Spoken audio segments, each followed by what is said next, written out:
জীবনে এমন কিছু মুহূর্ত আসে যখন মনে হয় সব দরজা বন্ধ, সব চেষ্টা ব্যর্থ, সব আশা যেন ধীরে ধীরে নিভে যাচ্ছে। মানুষ বলে এটা অসম্ভব, পরিস্থিতি বলে এটা আর হবে না, কিন্তু একজন মুমিনের হৃদয় তখনও ফিসফিস করে বলে, আমার রব তো আছেন। অসম্ভব জেনেও রবের কাছে চাইতে ভালো লাগে, কারণ আমরা জানি মানুষের কাছে যা অসম্ভব আল্লাহর কাছে তা একদম সহজ।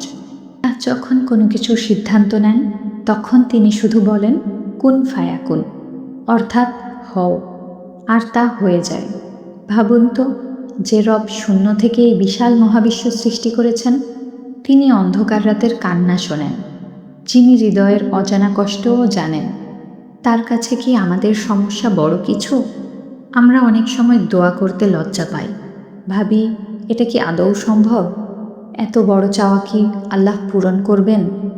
কিন্তু আল্লাহ আমাদের দোয়ার আকার দেখেন না, তিনি দেখেন আমাদের বিশ্বাস।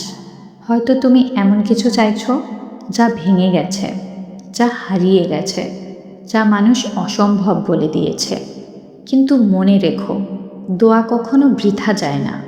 হয়তো আল্লাহ তোমাকে দিচ্ছেন তুমি যা চেয়েছো তার চেয়েও ভালো কিছু। হয়তো তিনি সময় নিচ্ছেন, কারণ সঠিক সময় এখনো আসেনি।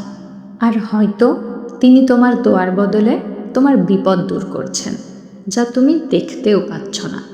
একজন বান্দা যখন হাত তুলে বলে, ইয়া আল্লাহ, আমি পারছি না, তুমিই পারো, তখন আকাশের দরজা খুলে যায়। দোয়া মানে শুধু কিছু চাওয়া নয়, দোয়া মানে রবের সাথে সম্পর্ক গড়া। দোয়া মানে আশা হারিয়ে না ফেলা। দোয়া মানে বিশ্বাস রাখা, অলৌকিক কিছু ঘটতেই পারে।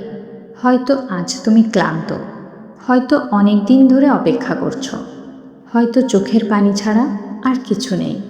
তবুও থেমো না, কারণ এক মুহূর্তেই সব বদলে যেতে পারে।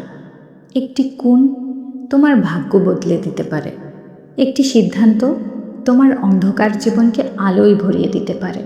তাই আজ রাতে আবার হাত তোলো, আবার বলো, হে আল্লাহ, আমি অসম্ভবটা তোমার কাছেই চাই। কারণ মুমিন জানে অসম্ভব বলে কিছুই নেই যখন রব বলেন কুন ফায়াকুন।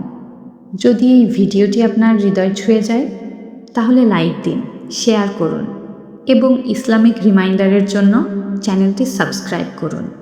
আল্লাহ আমাদের সকল দোয়া কবুল করুন, আমিন।